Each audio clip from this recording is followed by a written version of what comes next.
Welcome to She Trusts Herself, the podcast for women who are learning to trust themselves, honour their inner voice, and choose themselves without guilt. I'm your host, Tashleem, author, guest speaker, and certified human design reader. Together, we'll explore overcoming self-doubt, building deep self-trust, personal growth, and stepping into the next version of yourself with confidence. Welcome back. I'm going to do something a little bit different, which is a solo question and answer episode. I want to give you a little bit of an insight into me and how my brain works, and I figure the best way to do that is to do it as a Q&A style format. First question, how do you know when something is a gut feeling versus fear talking? Being a manifesting generator, and even before I knew about human design, I have typically been someone that trusts my gut.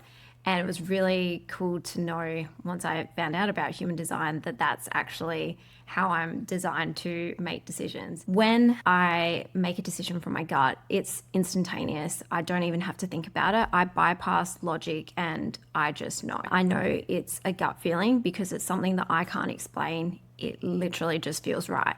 Whereas when it's fear talking, it's usually doubt, and I'm either trying to convince myself why I should or shouldn't be doing something. And that's how I know the difference. Typically, there's a lot more logic and reasoning involved in that decision too. Whereas my gut, if I just listen to that, it already knows the answer, whether it makes sense or it doesn't. It just knows. And time again, I will try and bypass making the gut decision and I go with logic. And majority of the time, if I had just trusted my gut to begin with, I would have saved myself a lot of time. So that's something that I am working on and I'm definitely getting better at. One of the prime examples that I always bring myself back to is when my hubby and I were organizing our wedding. Most of the choices that we made were from a gut perspective. We walked into our ceremony venue and our reception venue and we're like, yep, this is it, this is us. Whereas the one decision that we didn't make with our gut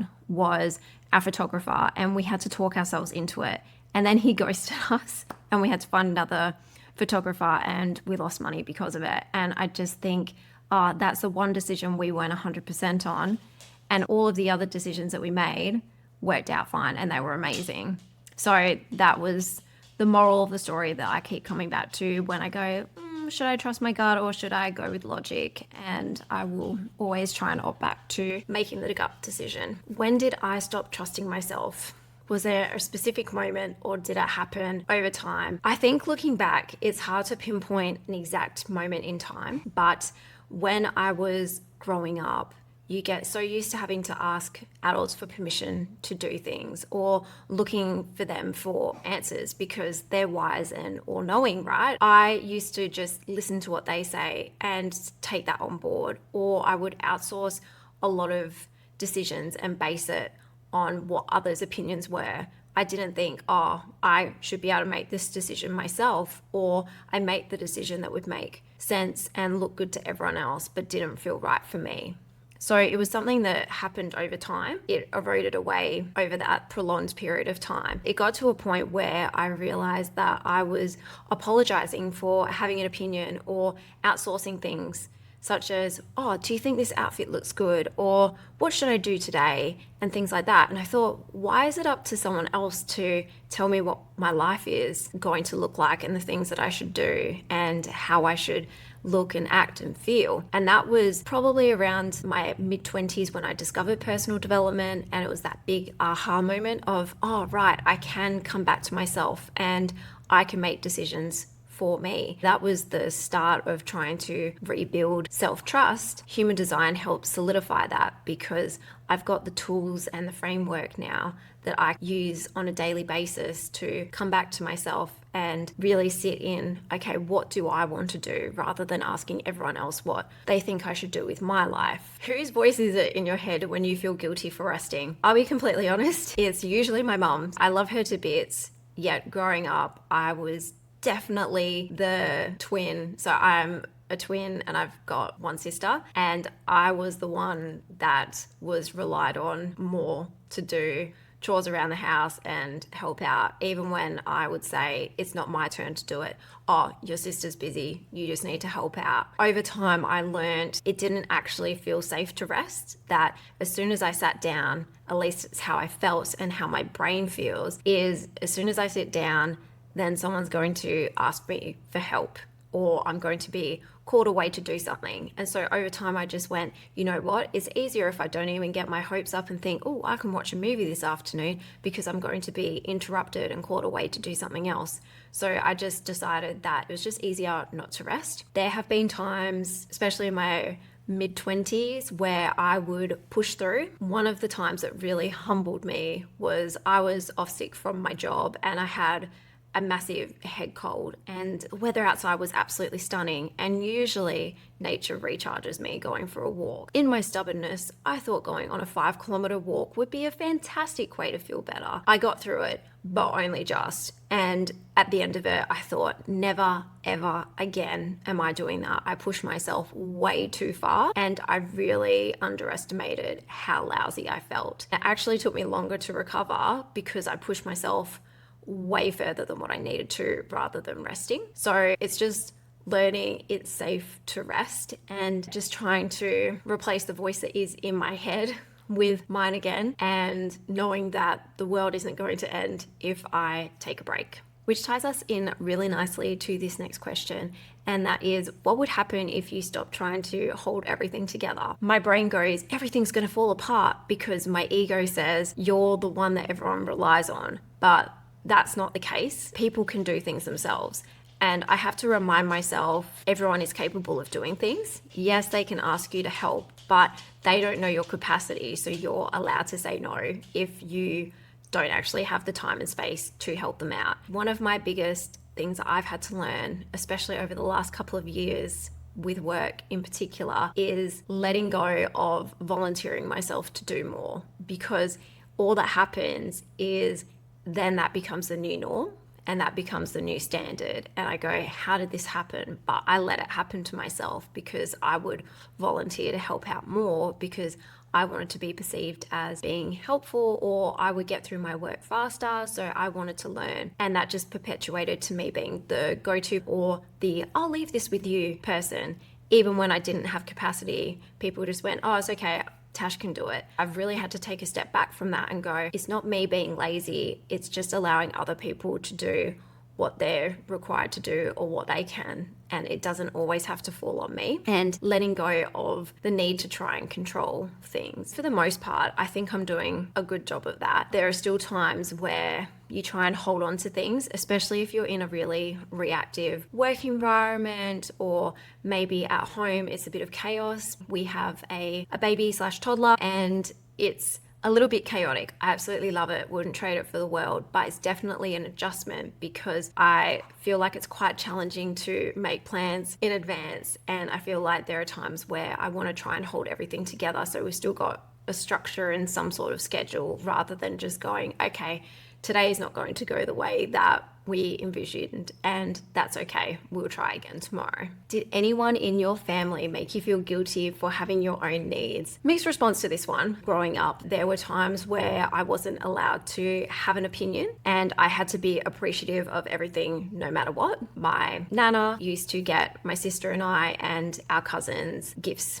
And there was one year I remember she came over, we were sitting at the dining room table, and she said, what do you want for your birthday? And I said, I really want this So Fresh CD. She was like, okay, cool. And then my birthday rolled around and got the present, opened it up.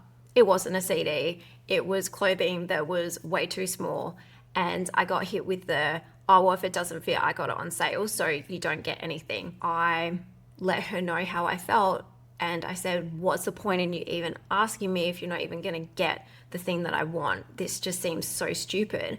I got told to be polite and to not lash out. That was potentially the start of me feeling as if I wasn't allowed to have a voice, or if I did, it had to be an agreeable one. I wasn't allowed to share how I was feeling, whether that was frustration, anger, or disappointment. I was meant to be like this happy, carefree child who went with the flow. I've definitely been made to feel guilty for having my own needs, and again, that's something that's taken a while to accept as being okay. It's not selfish to want to take care of yourself and pour back into you, because if you're pouring from an empty cup and giving 100% to everyone else, then there's going to be nothing left of you, and that's not sustainable, and it's also not fair on you.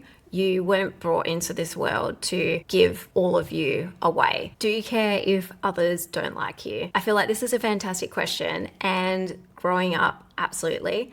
I was bullied in primary school and high school, and I desperately wanted to fit in and just be accepted, and for people to not talk about me behind my back, try and push me out of friendship circles, or comment on my appearance. And that was something I copped a lot of. So I physically shrunk myself by losing weight. So yes, I was probably a chubbier kid. And as my best friend at the time told me, I spoke to my mum about your weight and she thinks you're overweight. And that was what I heard in year 7. So that was really good for body confidence. And hearing guys laughing behind my back and things like that, definitely not very good for confidence. So I did want to fit in and just not have people commenting on my appearance or judging me. I didn't want to stand out for good or for bad. I just wanted to blend in. So I really watered myself down and just tried to fit in, but there were still things that I just couldn't get around. Twilight was a massive thing, like the books and the movies, when I was in high school, and I just could not get on board with it. Same with Game of Thrones. And there are some things like that where there's a mass following and I just genuinely don't see the appeal. I remember going and watching the first Twilight movie with my friends because they all wanted to go, and I didn't want to miss out on being social, even though I had zero interest in seeing it. And so I went along, and it was the most boring hour and a half, 2 hours, however long the movie was, of my life. At that point in time, I just realized, why am I doing this? It's definitely not for me. So I learned to start saying no to things, especially in my 20s. And I would get incredible pushback from people because I was being boring, or, I should just live a little. But the thing is, I don't want to spend my life doing everything that everyone else wants me to do. If I want to do something, I'll say yes and do it if I have the time and capacity. Otherwise, I really do not like being pushed into doing things. And maybe you're similar to that. I like the illusion of choice. And if you take that away from me, then even if I potentially wanted to do it, I'm probably going to say no because you've taken that choice away from me. I did really feel like I had to adjust who I was to try and be a little bit more likable. Over time, I've realized that I'm not going to be everyone's cup of tea, cup of coffee, whatever it may be. There's a lot of people, especially online, who will come up with hurtful, negative comments, and they're completely entitled to have that. I don't want to adjust what I'm doing to tailor them because chances are they're not the people that I want to speak to begin with. And it's totally okay if people don't agree with me. We're entitled to have different perspectives and outlooks on things because we've all got different lived experiences, perspectives of the world, and things like that. I've just learned, okay, I'm just going to try and be myself as much as I can, and the people that I'm meant to hang out with at this point in time will find me. And I'd rather attract in the people that are genuine and see me, where I don't have to wear a mask or pretend to be something I'm not, because that is so exhausting, and who can keep up with that? I'd rather be liked by a few people and disliked by a lot. Of course, I don't go out of my way trying to be a horrible person. That's just not my nature. I try and be a kind and compassionate person, and I also remind myself there are people that I don't get along with. It's a personality clash, or I just don't like their approach. But rather than hating them to my core or disliking them, I'll just be civil to them, whether it's at work, in family circles, in friendship circles, whatever the case may be. I don't go out of my way to be horrible to them because that's still an energy exchange. And I'd rather save my time and energy for the people that I value. When was the last time you did something for yourself that didn't include any productivity? Well, that would have been a few weekends ago. I went for a nature walk. It was so refreshing and recharging. It was nice to be out of mum mode, out of business mode, and just do something for me. And it felt so relaxing and zenful. And it reminded me it's something that I've been missing a bit lately because I've been quite focused on my 9-to-5 mum life, dog mum life, and with the business, launching a few different things. It was just really nice to let go of everything for a couple of hours, just have a wholesome conversation and go for a walk, take in the views and breathe in some fresh air. To finish off the Q&A, what is your least favorite personal development tool? This one is quite easy. Meditation. I can't wrap my head around meditation. I've really tried. I did the 5 a.m. club and Miracle Morning for a while. I even tried meditating at different times in the day, and guided meditations, silent ones, body scans, and my mind just would constantly race. When I first started trying to meditate, I thought that you had to silence your mind completely. Then I realized that you could just kind of notice the thoughts as they were coming in and just acknowledge them and not get attached to them. But for me, meditation just leaves me quite restless. If I am going to do like a meditation, then I prefer to do a walking meditation where I'm just out in nature and I'm not connected to my phone and I'm just enjoying the view. For me, that clears my head a lot better than just lying on the floor. Meditation and we are not BFFs. We're not mortal enemies, but it just doesn't work for me. And I think that's the beauty in personal development tools. It's not a one-size-fits-all approach. It's about finding what works for you and trial and error to build your own toolkit over time. If you liked this format, please let me know in the comments. And if you've got any questions that you'd love to ask me, by all means, drop a comment below or send me a message and I'll put together another one. Thank you so much. And that's a wrap on another episode. If this one resonated with you, I'd love for you to subscribe to the podcast so you don't miss any future conversations and share it with someone else who's learning to trust herself again. You can connect with me on Instagram, Tash, where I share more about self-trust, personal growth, and human design. If you'd like to go deeper, you can explore my books and offerings, all designed to support you as you build self-trust and step into the next version of yourself with confidence. Until next time, please remember that you are not too much or too little. You're just you. Keep choosing yourself.